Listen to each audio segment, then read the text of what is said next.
D'information en commençant par le village Aït-Sida. Le village Aït-Sida, effectivement, n'est pas doté de salle de soins. C'est un village qui est équidistant par rapport à Tifilkout et Zoubga, à peu près de 800 km, dont les deux villages donc, sont dotés de salles de soins qui sont 800 mètres et kilomètres à peu près. Donc ces deux villages sont, comment dirais-je, dotés de salles de soins qui sont médicalisées. Donc nous n'avons pas la prétention d'inscrire des salles de soins à travers tous les villages. Notre politique de mettre en place donc, un réseau de salles de soins qui auront à leur tour la charge de prendre en charge donc, les besoins de santé dans une démarche de garab de village. Concernant le village Ihdadel, effectivement, nous avons une salle de soins qui est complètement délabrée. L'activité, donc, dans le souci de permettre la continuité de la prise en charge des besoins de santé de cette population, elle a été transférée au niveau de la salle, le foyer de jeunes.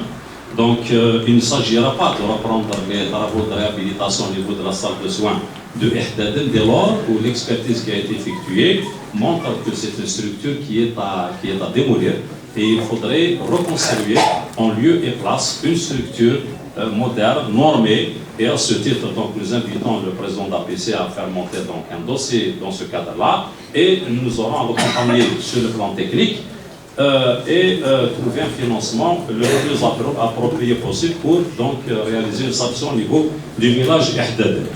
Je laisse donc le dernier point concernant le village de Tizit. Le village de Tizit est doté d'une grande polyclinique qui assure un paquet de soins des plus conséquents et des plus éloquents. Nous avons au niveau de cette polyclinique l'activité médicale tous les jours de semaine, jours fériés, week-end y compris, une activité de soins infirmiers tous les jours, une activité de PMI, espacement des naissances, tous les jours. Nous avons également donc, une consultation de psychologie et d'orthophonie.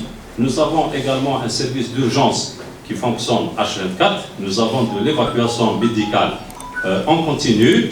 Et nous avons également un plateau technique diagnostique, une radio fonctionnelle, un laboratoire de biologie également pour répondre au bilan biologique donc, des besoins de santé de la population.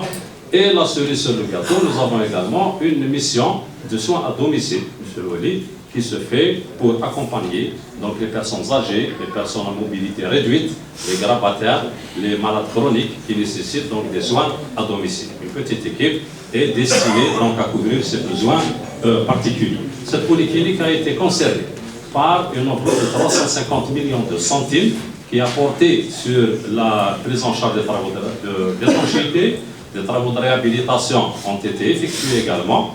Et ça concerne donc les travaux de peinture extérieur-intérieur, les travaux de réaménagement et la polyclinique est également concernée par un financement dont l'entreprise sera installée dans quelques semaines et qui concerne donc le raccordement de cette structure en gaz naturel. Et je vous remercie.